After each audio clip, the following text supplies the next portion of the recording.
We recognize Senator Cayetano for his interpellation. Good evening, Mr. President, and kagalang-galang at masipag na aming chairman, and of course our vice chairman and transportation czar ng Senate from I think his first term talagang lalo trains ang kanyang focus. Mr. Secretary at family ng DOTR, magandang gabi. Mr. President, may I ask the sponsor if I can ask a few questions? Definitely. Your interventions are always welcome, Your Honor, Mr. President. Okay. Can I preface with a couple of questions and then maybe some assertions? Some of this sa preface nasagot nyo na, pero just to paint the foundations or to lay the basis ng iba kong mga tanong, no? Principally, ano ang focus or problema or problemang sinosolve or opportunities na kinukuha ng DOTR? By its name, di ba, transportation, no? So basically connecting people, transporting people, and transforming goods, di ba? But what are your challenges, no? Ano lang, broad strokes lang.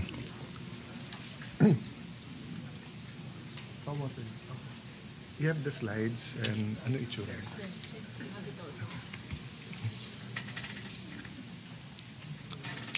So kanina narinig ko traffic, no? So that's one of the challenges, no?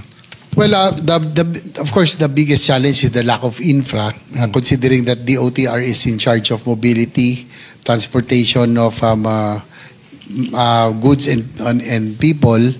But right now, we are trying to play catch up, Your Honor, Mr. President. We are now we have two major railway projects that are on the way: North-South Commuter Line, the Metro Manila subway system, and then the improvements of the airports are ongoing as well. So hindi lang po yung major airports, but the regional airports are being expanded and upgraded to night rating para po they can accommodate night flights and spread out the flights. So but we are playing catch up to the ASEAN neighbors, Your Honor, Mr. President. Yung dilemma po natin. Kanina pag-usapan nun namin ni Sen. Joel Villanueva, our concern is the vehicle sales, no, which have jumped up from 300,000 to 500,000 vehicle sales every year. So that will add up to our streets kung that's 1.5 million vehicles in 3 years' time.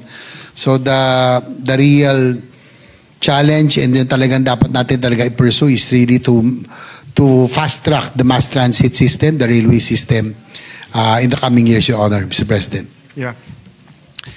Your answers are excellent, Chairman, and may I take it a step backward, but isang interjection lang. So if I say make the Philippines great again in terms of transportation, it would be a valid statement because after the war, lamang tayo, di ba? Kasi PAL was one of the first airlines in Southeast Asia. During that time, we had one of the most extensive railway systems. Of course, that was Luzon lang, no? Correct me if I'm wrong, if they were basically Luzon to Southern Luzon to Central Luzon ata, no? And then, of course, in terms of roads, hindi pa tawag nun farm-to-market roads, but any kinds of roads, mas marami tayo nun. So, again, I go to the basic, transportation of goods, transportation of people, or mas ano ngayon yung sinabi nyo, mobility, connectivity, no? So, having said that, can we list down? So, when we talk about DOTR, whether katulad ng tricycles, no, under LTO, pero yung kanyang franchise ay delegated sa local government, no? So land, air, and water, no? So can we enumerate that? So please add or correct me, Mr. Chairman. So sa land, you have the tricycles represented by the TODAS, Tricycle Operator Driver Association. You have the jeepney na minomodernize natin ngayon, which is the JODA, the Jeepney Operators Drivers Association. Then you have the vans ngayon, di ba? What do we call that now? Yung pong UV Express, Your Honor. PUV Express. UV Express. UV Express, okay. And then you have buses. And then you have yung mga Grab and may Uber pa tayo, no? TNVS, Your Honor. Yeah, PNVS. Okay. Maraming issues, no? I'll try to go through some or we can work it out through the committee, no? But so sa air, you basically have the airlines, commercial airlines. Ilan na ba ngayon sa Pilipinas? PAL, Cebu Pacific, may AirAsia, no? 3 major airlines, Your Honor. Three Philippine major. Airlines, AirAsia, and Cebu Pacific, and then a And couple then of smaller. international airlines, no? Yes, Your Honor. And then, of course, hindi ko na i-name lahat ng roads, no? But in terms of airports, the major lang, international, NAIA, Clark, Cebu, Davao, Iloilo, Puerto Princesa, Puerto Princesa, Bohol, Banglao. yung Panglao. So, seven, no? Then, ilan ang regional, minus the 7, ilan pang airports natin? More or less lang. 42 airports, Your Honor, Mr. President. 42, okay. Of course, I'll ask the DPWH ano yung ideal roads. But sa inyo, ilan ang ideal in you know, if suddenly may oil ang Pilipinas or bawat sulok may gold or sabihin ng Hapon, we'll build it for you. Ilan ang international airport at ilan ang regional airport na ideal? I mean, of course, the more better, but ano yung tingin yung ideal given we're an archipelago? More or less lang, I won't hold you to it. Yeah. I heard Sir said every region should have a regional airport. I think that's correct, di ba? So, 18, no? 18.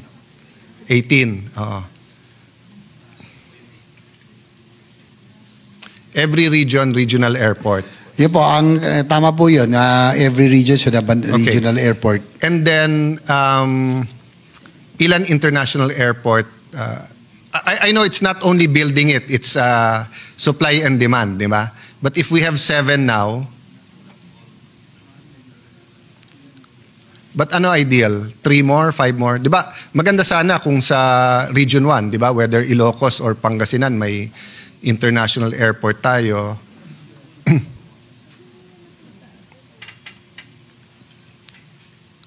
In Mindanao, Davao lang bang international? So far, Davao and is Cagayan de Oro international na ba or ano pa, local flights pa? Davao and Jensan Jensan. are international airports, Your Honor. Mr. President. But Cagayan de Oro's runway is pwedeng international din. So Pwede ba? theoretically, kung maganda ang... And then, sorry, before I say that statement, Zamboanga naman, di ba we're continuing... Lumipat na ba sa bagong airport doon? Not yet, Your Honor. So building the new airport there will be capable for international flights then? It will be, Your Honor, Mr. President. But So- there's in the land acquisition. So theoretically, if I say ideally in the next 10 years, we can actually have 4 in Mindanao, Zamboanga, CDO. I mean, assuming the economics are all there, no? Passengers, flights, interest, no? So 4 sa Mindanao, then That's you have Iloilo and Cebu for Visayas. And Bohol Panglao. Bohol, so tatlo. Oh. Actually, Aklan was formerly an international airport. Yung sa Kung may Boracay. flights, Aklan. Yeah, oo. Yes. Kalibo pala. Kalibo. Kalibo. Okay. And then, so when we have Bulacan Airport operational, kailan ba ang more or less operational ang Bulacan? Ang target daw is phase 1 will be 2028, Your Honor, Mr. President. Then eventually, 2029, sorry, Mr. President. I know it's not up to you to decide now kasi malayo pa. Pero whether it's a best guess or ano, so will we eventually close NAIA and use Clark and Bulacan, or does it look like at least in the next 10, 15 years we're gonna keep the 3?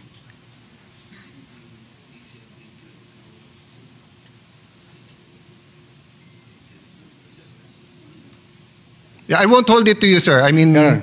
ano lang, kumbaga wishful thinking tayo. NAIA Assuming naging singyaman tayo ng Singapore. NAIA will remain open, Your Honor, Mr. President. Okay. And even if the Bulacan Airport will Yeah. be online, just like twin airports of major cities, just Yes, like Haneda yes. and Narita. Yes. Although So, tayo tatlo kasi yung may Clark, di ba? Yes, we still have Clark. Having said that, as Mr. well. Chairman, in the works pa ba, I mean, I know hindi ginagawa, but is the idea of a airport sa Cavite still on the drawing board man lang, or is it just dormant, or wala na yon? Yung sa Siangli.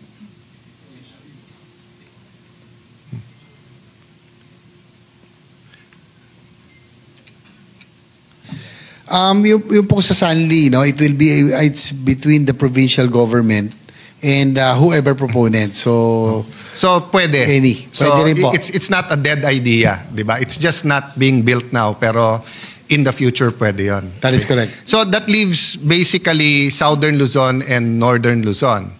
But Pangasinan does not have a airport, and basically yan ang pinakamaraming tao at saka medyo mas sentro eh. Are we thinking of building a airport sa Pangasinan o hindi? Meron abandoned doon, 'di ba? Runway, pero may bahay na sa gitna eh. Yung malapit doon sa mall.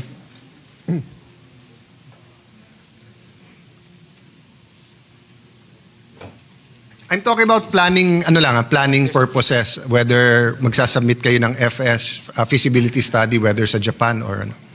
Yes, Your Honor, Mr. President, according to DOTR, they have a feasibility study and they're looking at Alaminos, Pangasinan, Your Honor. May I encourage that kasi,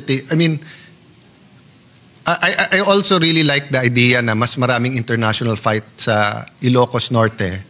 But, di ba, unless you have a train na napakabilis from Pangasinan to Ilocos Norte, medyo malayo din eh. Di ba? It's about 4 to 5 hours. Oo, di ba? Pero, let's say, dulo ka ng Tarlac or Nueva Ecija, Nueva Vizcaya, di ba? Parang Pangasinan makes sense. The international airport naman na may capabilities in Albay, tama po ba? Sa Bicol naman. Yes, that is correct, Your Honor. Kaya nung runway din doon yung international. No? Pero sa ngayon, wala pang international. Meron na? Meron po. There's a Korean airline that... My wife's from there. budget flights Kaya hindi ko pwedeng hindi itanong na sa mga magayon na uragon pa. No? And there's another reason why I asked that kasi dahil sa bagyo, kailangan nila ng ibang competitive advantage. And of course, international yung airport, it adds to their... Of course, Kamsur is also beautiful and priorities din doon ng leaders doon yung tourism. No? So, then let's go to last na sa water. So, basically, it's a ferry system, no? And then, so kung may tricycle, jeep, bus, so I'm familiar with yung mga ferries o yung mga Roro, pwede din dito yung mga light vehicles, no? And then goods and then people, no? Tapos yung mga ferry na malalaki na mostly people and goods, di ba? Cruise lines, ilan na bang port natin na meron tayong regular cruise lines? When I say regular, it doesn't have to be every month. I mean, kung twice a year na sila or something, wag lang naman once a year.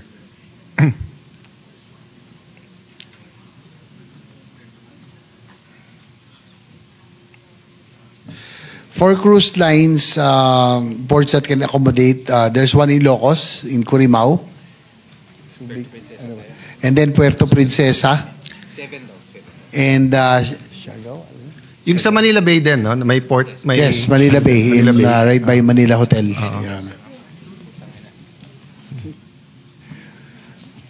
Puerto Princesa. Cebu ba? Meron? Wala. But kaya ng port ng Cebu, do? One of the biggest, din naman. Here are the London, no? Curimao.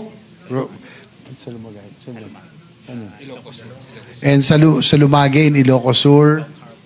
South Harbor. Tagbilaran.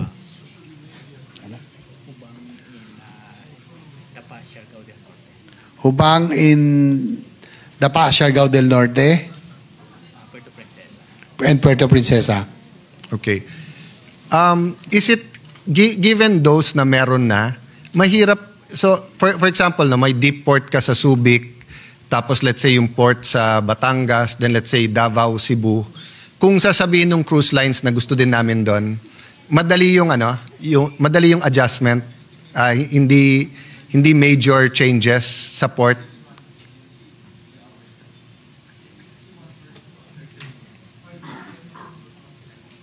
So, for example, Senator JV, di ba, dumating dito yung Carnival at sabi, ang lakas ng mga cruise namin dyan. So, gusto namin whatever, Singapore or Hong Kong papunta dyan, or Singapore papuntang Mindanao.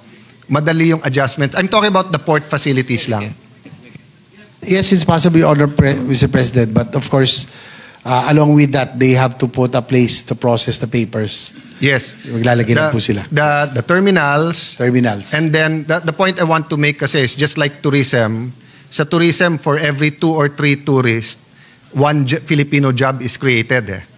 And yung Singapore, nung desperate sila ng early 70s or late 60s, di ba?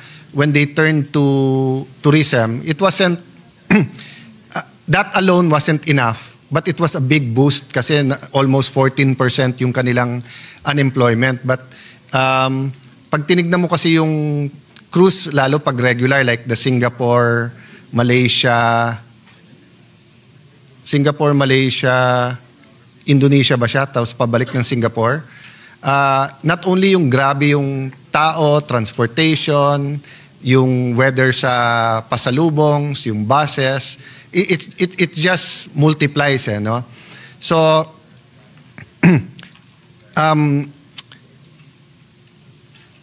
the point I wanted to make is that yes, you need either DTI or an investment board to put it all together. Pero as you said kanina, Senator JV, di ba, Mr. President, yung infra kasi unang titignan Kasi kung nandyan yung infra, madali. So, hindi ko natanong sa former secretary nyo, who's now in DPWH, I think, umabot ba siya sa budget hearing last year? Yeah. I mean, last year, was he secretary of DOTR last year? December? Hindi pa, no? Hindi pa. Actually, this was supposed to be his first budget hearing. Sa DOTR. Sa Pero DOTR. nalipat nga doon. I'm not sure kung kay Secretary Bunoan ko tinanong kasi meron sila doon convergence.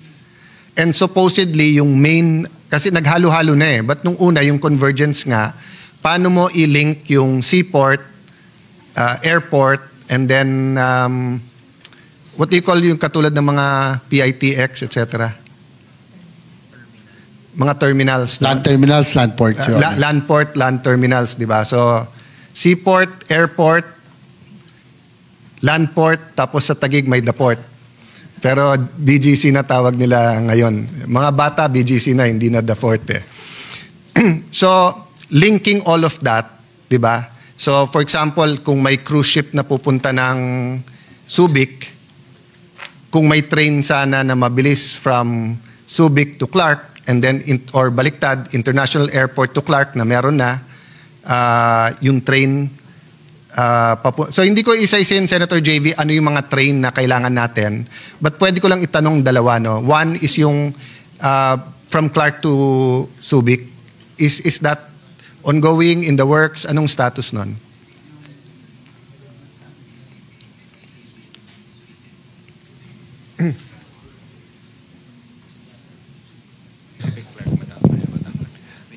Bilisan ko na, bro.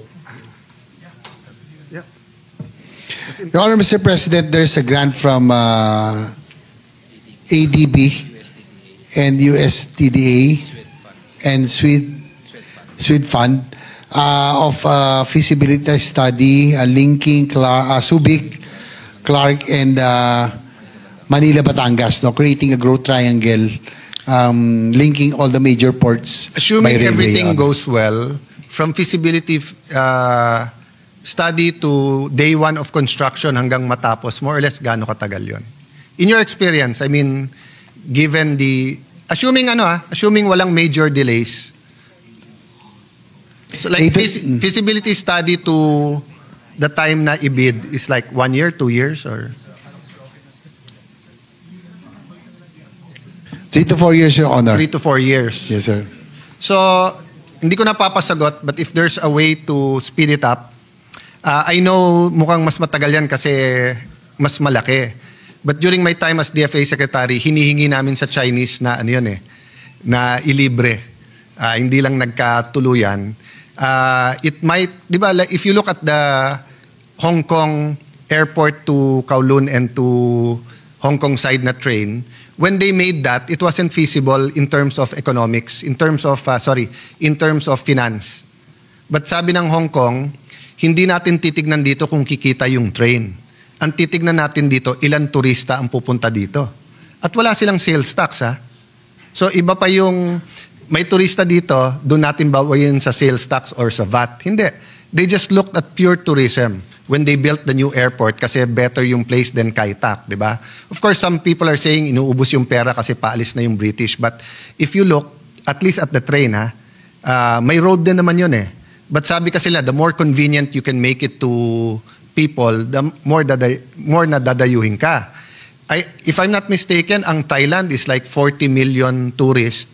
Tayo ata nasa 6 or 7, di ba? So, if Central Luzon is a major gateway,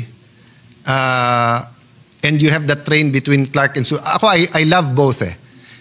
In my earlier days, more Clark, pero nung nakilala ko si Sec Vin, Sec Tugade, tapos yung mga seminar namin dun sa Clark and then may international airport doon. At maganda talaga for yung pwedeng sports tourism, pwedeng yung mga convention and everything, no? So, may I encourage you lang na kung masyado matagal yung buong na yun, baka yung Clark Subic lang, di ba? I know kung uutangin, kailangan yung feasibility, every project kailangan yung feasibility study. But I wonder if you also, di ba for example, kung sasabihin ngayon na ang kikita Cavitex. So, sige, bibigay ko sa iyo yung Cavitex, pero kailangan may missionary route ka rin. Di ba ganun ginawa sa PAL O ang kikita is Cebu, Manila, Cebu, Davao, pero saan ba mahina traffic, pero di ba? So, what I meant is that kung MRT, LRT, etc., pero kunin mo rin yung Clark Subic. I don't know if it's possible. I'm just talking aloud kasi I think that napakabilis nun. So, napakabilis nung development pag meron nun. Pati goods, etc. No? I remember the time na hindi pa dun pa yung pure gold hindi pa sa buong Pilipinas no?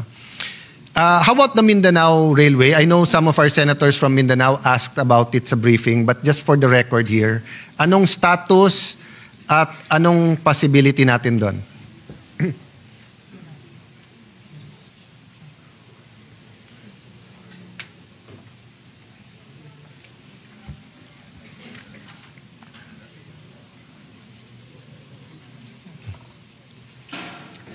Your Honor, Mr. President, Mindanao Railway System has been hindi naman cancelled but shelved because hindi tayo nagkatuluyan with the China proponent. No? Yeah. But through the Senate's intervention, we still we allocated a budget for the Project Management Office so that the right-of-way acquisition would be continuous and the studies and everything will still be there so that in case our proponent or a new proponent would come in, naka-ready na po, no? Yung right-of-way, yung po mga iba pang may bagay. I ask Chairman Win and Vice Chairman or Chairman of the subcommittee, JV, if we can do better than that. Kasi nung 2015, finally, ibibid na ng DPWH yung Laguna Lake highway, but biglang nilagyan ng contingent liability, nag-atrasan yung mga consortium, no? But ang ginawa ng DPWH, inuutang ngayon section by section, pero nung tinanong ko, magiging freeway ba yon dahil inutang natin, hindi daw. Malamang daw, ibid nila ng TRB as a tollway. So baka naman may leg ng Mindanao Railway na kayang gawin nyo through appropriations natin Not 2026. Baka we can put some money in 2026 for the study, for the groundwork, start 2027. So pag may kumuha na proponent, kasama sa whether BOT or whatever arrangement, meron na. Two reasons, no? It's a good signal sa Mindanao na hindi naman tayo panay Metro Manila lang. How much is the total cost of the Metro Manila subway? 480 billion pesos. And how much is the total cost, sir, of Mindanao Railway? Phase 1 is 100 billion, Your Honor, Mr. President. Ito po yung sa Davao. Total ballpark lang.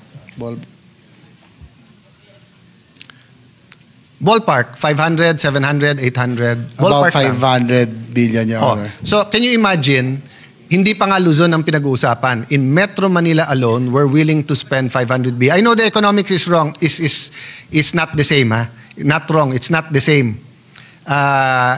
The number of people, etc. But what I'm saying is that we're talking basically of except for the islands like Sulu, Basilan, Tawi-Tawi, but basically you're connecting Mindanao. Diba? So, if I was looking at it as a purely economist or planner, parang it makes sense na may 500 billion ka sa Metro Manila, may 500 billion ka. Ngayon, kung phase 1 lang is 100 billion, diba, sana we can put 5-10 billion for 2026 or whatever they need, and then maybe 20-30 billion 2027, diba? So, I get this idea nga from DPWH sa ginagawa nila sa Laguna road network, no, or yung lakeshore nila. Can I show this lang, no? So, if I ask the OTR, siyempre problema yung connectivity, mobility.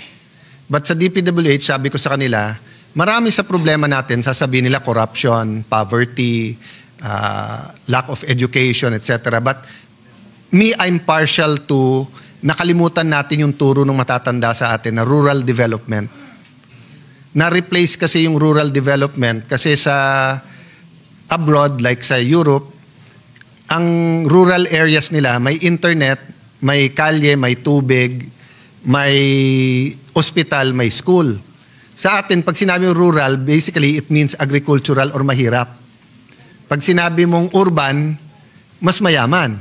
So even in taxation, mas mataas ang ira ng urban, tapos may business tax, Senator JV, Senator Win were all mayors eh. Tatay ni Majority Leader former SP was governor, di ba? So kung sa rural ka, gusto mo rin maging urban. But pag tinignan mo yung rural France, yung rural part of the United Kingdom, they want to remain rural.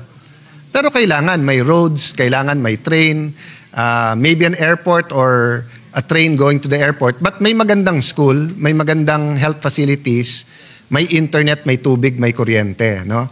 Sa atin nagbago yon. So, can we show the slide?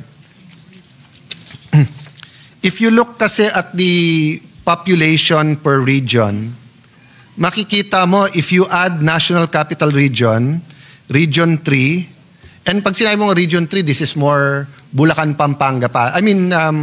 Population wide. In terms of population.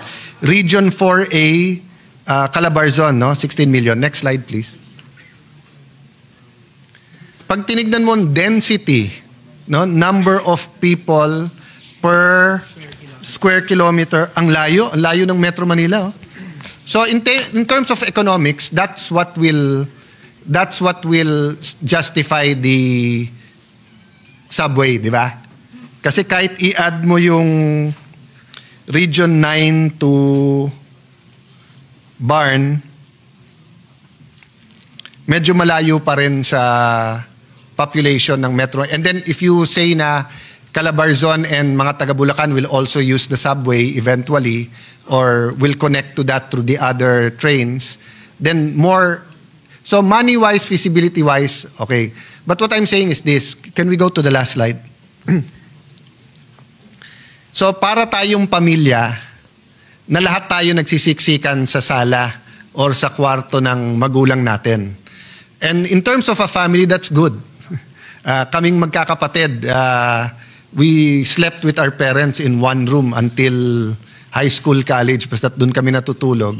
Ate ko sa couch, kaming tatlong lalaki, may higaan para makita kami ng magulang namin. But this is not a house or bedroom ng isang pamilya. So makikita, ang liit lang. Oh. Yeah, nagsiksikan talaga. And then of course, if I color blue or yellow yung, or green yung NCR, lalo na, no? So this is my point, Mr. Secretary. If we keep building in this red area, people will still keep moving there.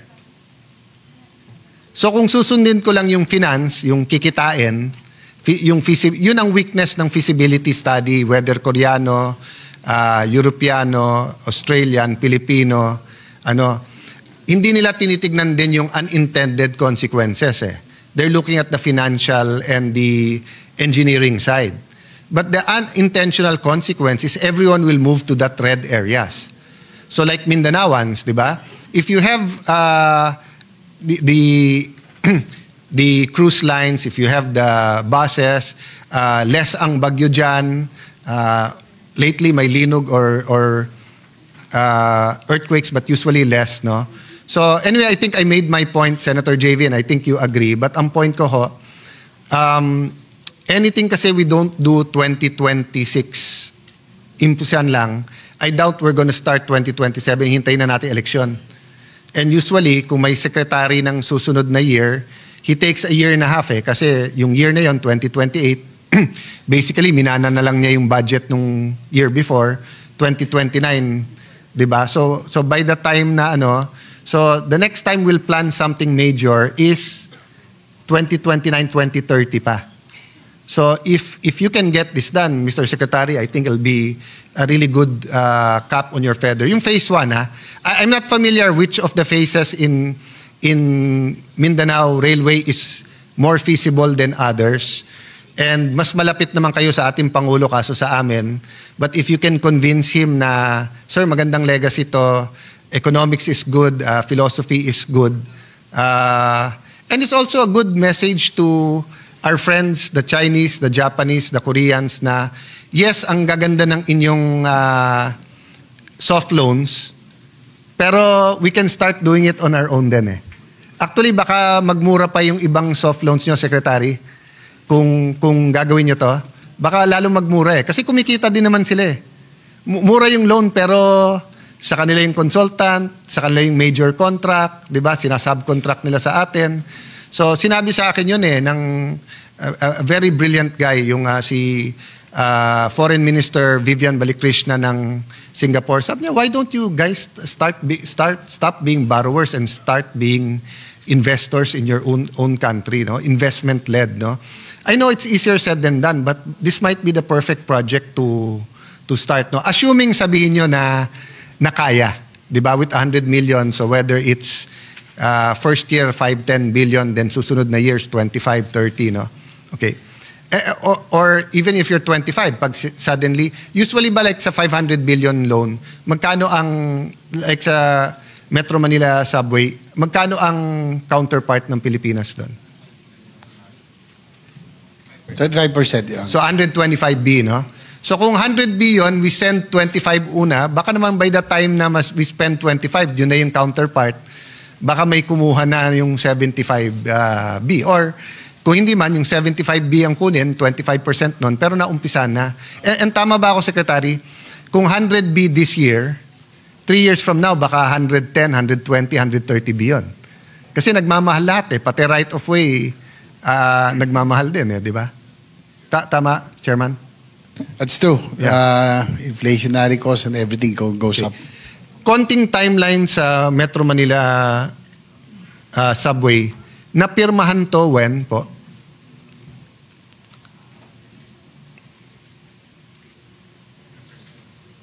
The first loan was released 2018, Your Honor. 2018. Then 2018. the groundbreaking, 2019. 2019.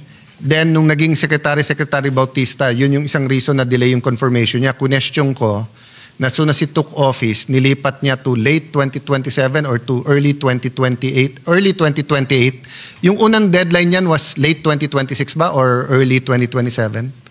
Or even before pa dan? Before the pandemic, it was even earlier, no? The pandemic delayed everything, no? Tama po ba? That's correct. Yeah. So I had a small debate with Secretary Bautista. Sabi ko, sir, hindi ganyan ang Pinoy. Unfortunately, ang Pinoy, pag minove mo 6 months, okay. 1 year, okay. Pero pag minove mo sa susunod na presidente, bahala na si Batman. Kasi malamang si Batman ang maging presidente sa susunod. So ang problema sa susunod, pagbibintangan niya yung dati. So try to move as fast as possible. So when Sec Vince took over, he made it a firm deadline ng what? Late 28 or early 2028? Yung unang...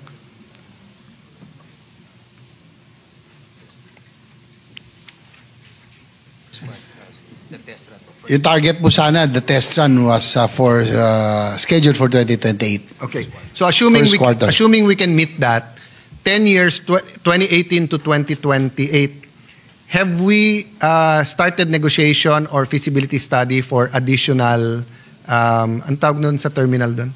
Sa stations? Subterranean station, Your Honor? Yes. Have we started na hindi pa? So original plan pa rin? No, have we started feasibility study or negotiation for additional?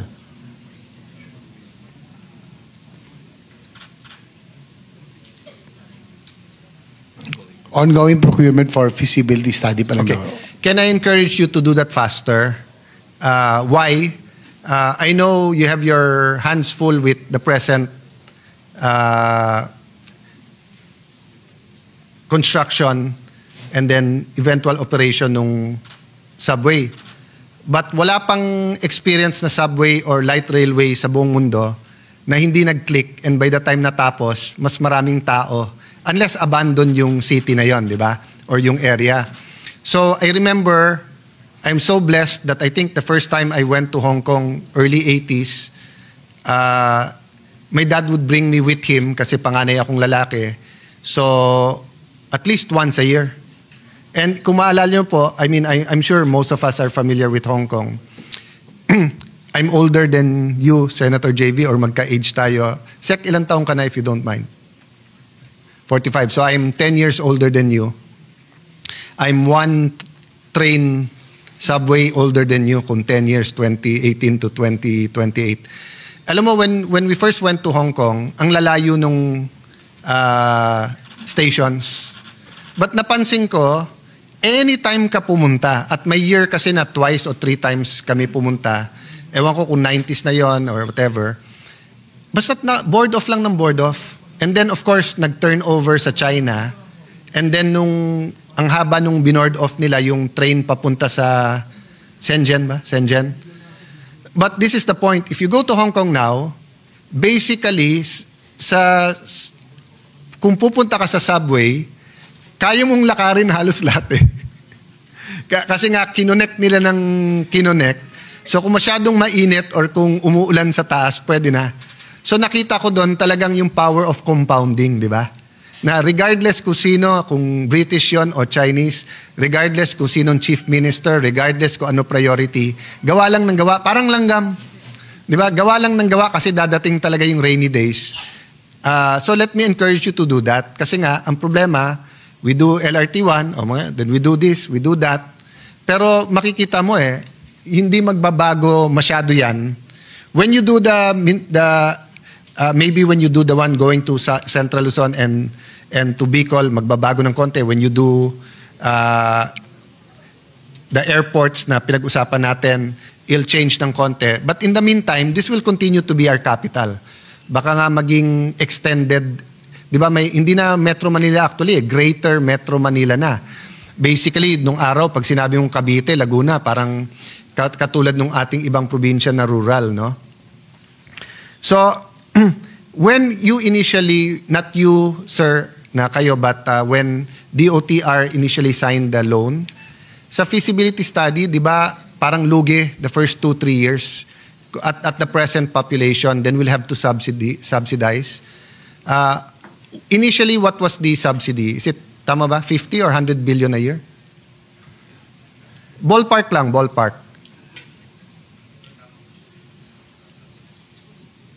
They don't have the exact figure right now, Your Honor, Mr. President. If but I'm you are not correct. mistaken, kasi yun nga, 2018 I was Foreign Secretary. I think it was close to 100 billion.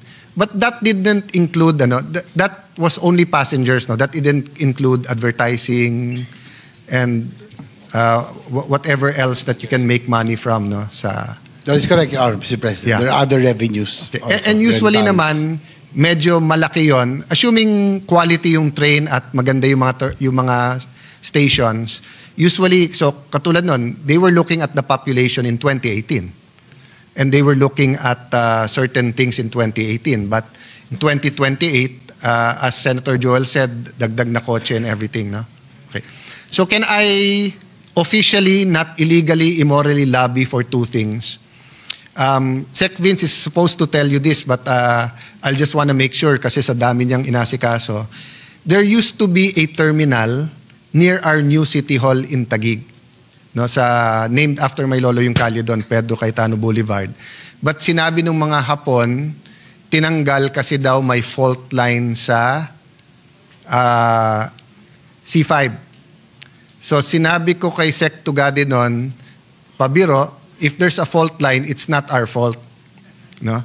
So kung titignan mo ang Tokyo, panay fault line eh. Pero yung train nila parang mga ugat eh. Di ba? Parang katawan na may artery, may veins. Grabe yung linya nila eh. So baka sabi ko kung pwede lang hindi nyo man buhayin, wag nyong patayin yung possibility kasi pag biglang pwede in 10 years o 5 years, mahal naman yung right of way. So kung saan doon binabalak, etc. Di ba? So parang sa BGC, hindi natuloy doon yung may subway din yun eh. Pero lahat ng building doon na tatamaan sana, may nakaabang na pwede kang, and may tunnels doon eh, no? The second one is, nag-yes si Sec Vince, panay kalye kasi ang gusto ng Pilipino eh.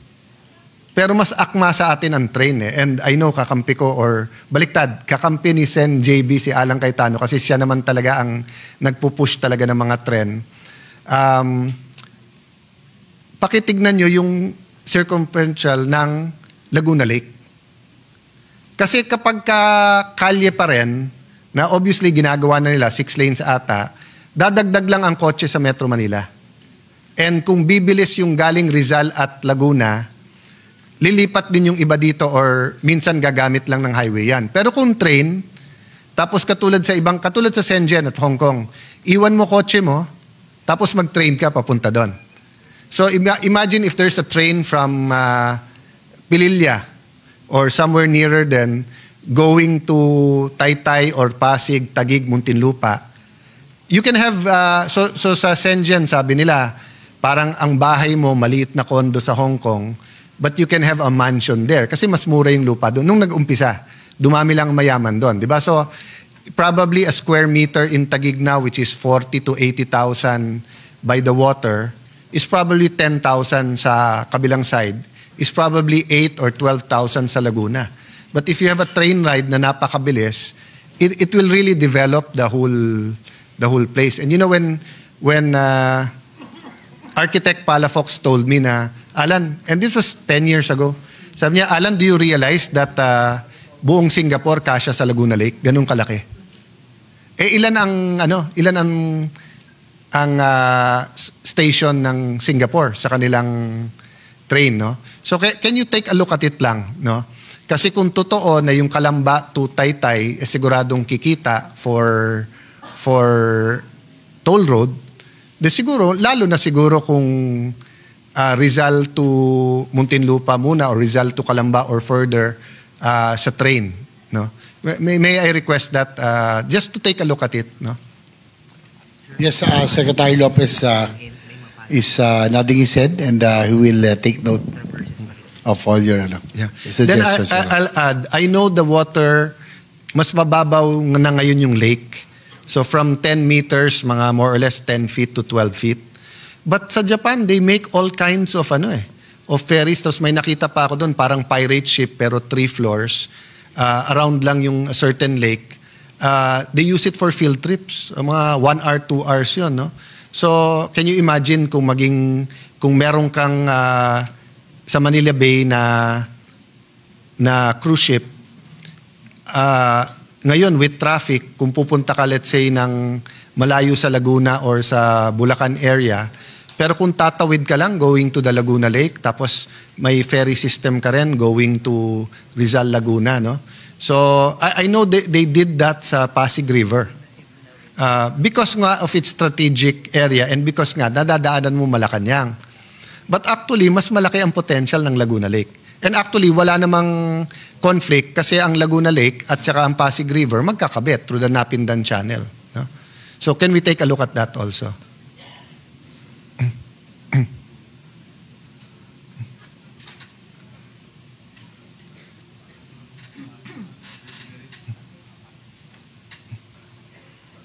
Your Honor, Mr. President, according to Secretary Lopez, there's a feasibility study, no? Yung Code Mapalya plan, Code Manila, Pasig, Laguna, Lake, for the ferry, Your Honor, Mr. President. Meron pala silang ganong feasibility study. I actually put 80 or 120 million when I was speaker. Ang problema, nag-pandemic. Sa LLDA ko nilagay. So, Mr. Chairman, may I leave it to you kung magkano kailangan and make the amendments. Nandito ba yung Coast Guard? Yeah, sir. Yes, the 2 questions lang. Commandant of the Coast Guard is Yeah. here, Admiral Gadvan. Magandang gabi, sir. 2 questions lang, no? So, right before I was removed as speaker or left as speaker or resigned as speaker, I actually put in the budget sana for 2020, 3 for the Navy, the Coast Guard, 3 yun na floating hospital. At that time, ang nagsabi kasi sa akin AFP, at that time 550 million lang. Tapos pag nag-down ka, parang 150, 200 lang, tapos 2 years ata to make. Yung mga ship na floating hospital, ang dahilan ko noon is that ilan ang bagyo natin? More than 10 a year, 15, 16, 17, lindol, etc. So I don't know if you still want it, and I don't know if we have enough time for 2026. Pero ang Coast Guard kasi, yan talaga ang nagre-rescue di ba? Yan talaga ang And ngayon ba ang Coast Guard katulad din ba ng PNP at saka ng PNP yung isa? Yung Coast Guard ba pareho din ng AFP at saka PNP na may core din kayo ng medical? May medical core din ba kayo? Wala? Yeah, may medical service din ba kayo? Yeah, Yes, so, they have, Your Honor. So the reason why I pushed this sa PNP at AFP doon, kasi nga we want more professionals to join. Di ba? Kumbaga sa Jago, we want more lawyers to join. Sa engineering brigade, we want more engineering to and there are people really torn kasi pinanganak sila, gusto lang mag-police, gusto lang mag-coast guard, pero tatay nila abogado, gusto lang mag-abogado or gusto mag-engineer, no? So have you looked at this at any time after 2019, and is it an idea you're exploring or meron na ba?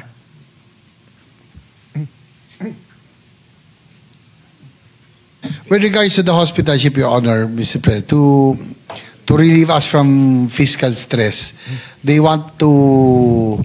looking for ODA po, para po at least it will be hopefully lighter payment terms, saka it won't add to our fiscal stress, Your Honor. Same comment po nung sinabi ko sa Mindanao Railway. I mean, you know better in terms of that, but I don't know how much it is now. But assuming it's 1 billion, that's only 2 to 10 ghost projects. Di ba? 350 billion yung flood control, we're taking out 255 billion plus 50 billion na tinanggal pa ni Senwin sa DPWH for more productive use. So that's 305B. So assuming double na from 550 million, it's 1.1 B. I don't know, it might be more expensive. But assuming it's between 750 M to 1.2, 1.5 B, kaya natin bilhin yun. Di ba? That's correct, Your Honor. That's about the price, about 1 billion pesos. Yeah. You know. But please explore even, I'm always happy when Chair Win is patient and here kasi if he thinks it's a good idea, pinapasok niya eh. I'm not sure, Chair Win, kung gusto niyo unahin Coast Guard, Navy, or yung sa police, but ang maganda kasi sa Navy, di ba pag pinanood mo yung mga, may sine yun eh, yung walang makapasok dun sa, ano, di ba, sa storm, sa dagat, tapos yung, tinanong ko talaga yun, pati sa mga kaibigan ko, meron pala talagang chopper na ganun ka-powerful na yun ang ginagamit ng US Coast Guard pang-rescue pag may storm, di ba? So meaning, we try really to, yung image ng, and it's improved over time from martial law to now, yung image ng Senping helped a lot sa image ng police. So yung image ng PCINP, ng AFP, ng Coast Guard, di ba? Pero when meron kayong pang-rescue at ito kasi yung floating hospital, hindi mo kailangan gamitin lang sa calamity. Pwedeng paikot-ikot yan sa island barangays and island provinces natin. And for example, hanggang ngayon, Metro Manila na to, pag may nagdala ng van na may nag-oopera, dami pa rin nagpapa-opera eh. Metro Manila na to, So I would assume if you go to some of the more rural island barangays and you bring a floating hospital, it's such a good public relations or ano tawag doon yung when the uniformed personnel is getting closer to to the people. Civil relations daw. Yes, they will be very grateful because, of course, one of the roles of the task of the Coast Guard, aside from guarding our coast, is search and rescue. Every time there's a calamity, sila po yung nasa forefront. Yeah.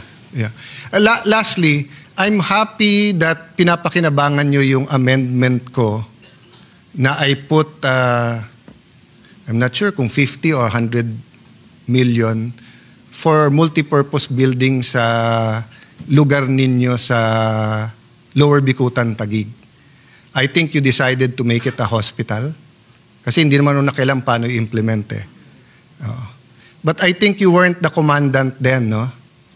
Oo. But if you allow me, sir, magko-comment lang ako. Number one, baka gusto nyo mag-imbita.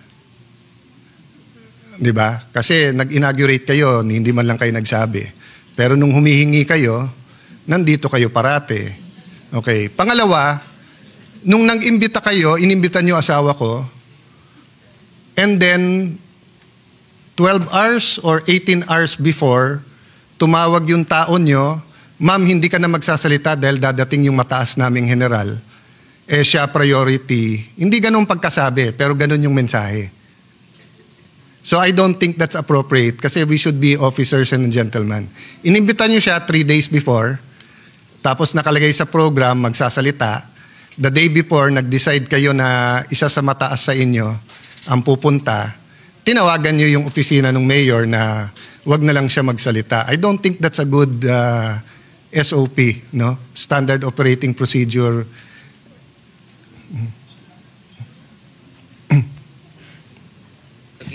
Your Honor, Mr. President, according to Admiral Gavan, it was not during his time.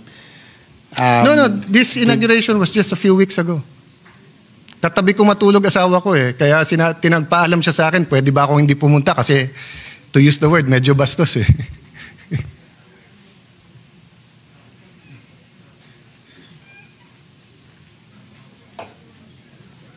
Yung itatayo yung ospital sa Coast Guard sa Taguig.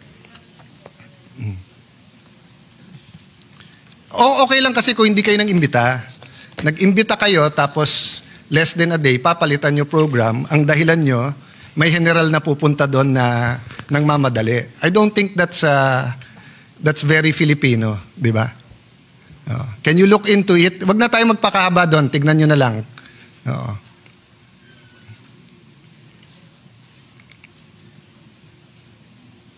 This Secretary Lopez said that it will not happen again. Yeah, thank you. But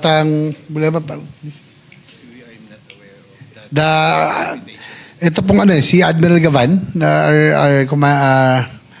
our commandant is not aware of the event. I'm sure, sir. I would have called And you he if will you not were... allow it to happen. I called you, and it's not a big thing, but you know, there's a lot of what do you call this?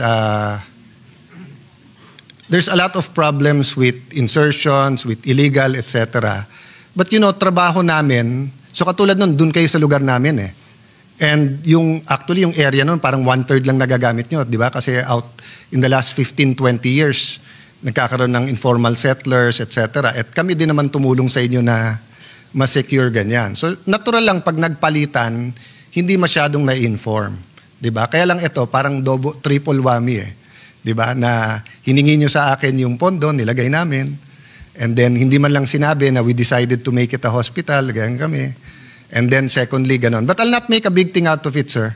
I will tell you naman kung malaki problema. I'm just saying, pagka-iba kasi yun, pagka-foreigner or governor, mayor, baka hindi na maganda yung coordination, no?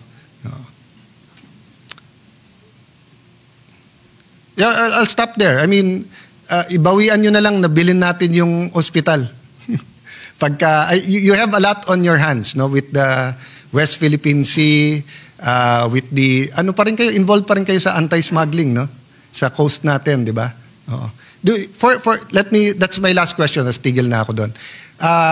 Kamusta yung may kailangan ba kayo for the anti-smuggling, or it's same vehicle, pa rin yung mga seacraft and everything? Your Honor, Mr. President, the commandant said that they need more seacraft, but to our Senate committee's efforts, we have already allocated about 4 billion for 4.9 billion for the acquisition of various floating assets. Kasama na po rito yung 97-meter vessel, and 3 more 87-meter vessel, and a lot of aluminum and rubber boats for the search and rescue. No, the reason I efforts. asked I think it was time, Mr. President, ni President GMA, and madalas pa kami mag-coffee date at mag-merienda ni Senator Ping. At 3 yung umuubos sa dollars natin noon eh. Yung bigas na importation, yung Napocor. There was one more, I don't know if it was fertilizer. And ang sabi nila noon, yung talagang talamak yung, at that time, this was what? 20 years ago.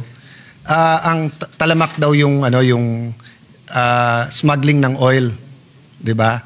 Pero in the meantime, 'di ba ngayon technology na may parang nilalagay na chemical para alam mo kung yung oil na yon ay, so pag tinesting mo yung tanker or yung sa gas station, makikita mo kung smuggled o hindi. Parang nakakapaglagay sila ng, but at that time, ang ganda ng argument na parang for every 100 million or so na ibibigay mo sa Coast Guard at mababantayan nila yung X number of coastline, eto yung balik sa atin sa buwis. So I just wanted to put that on record na aside from our national security, dun sa anti-smuggling, bawat binibigay natin sa Coast Guard at nababawasan yung smuggling, bumabalik din naman sa atin di ba? So hindi katulad yan ng sasabihin mo lang na we put this money because we need it. Ito actually bumabalik sa atin. Wala lang ako figures ngayon sa pagko-quantify. Baka sa BOC yan. But because we're an archipelago and malaki tax natin di ba? Because of VAT tapos other taxes. So I would assume tuloy-tuloy pa rin smuggling. So I'd like to support lang na whatever not only seacraft, if there's specialized training on anti-smuggling in that area or whatever technology. Thank you, Mr. President, for this opportunity. Thank you, Senator JV, and thank you sa DOTR family. Thank you, Senator Cayetano, also for the interventions.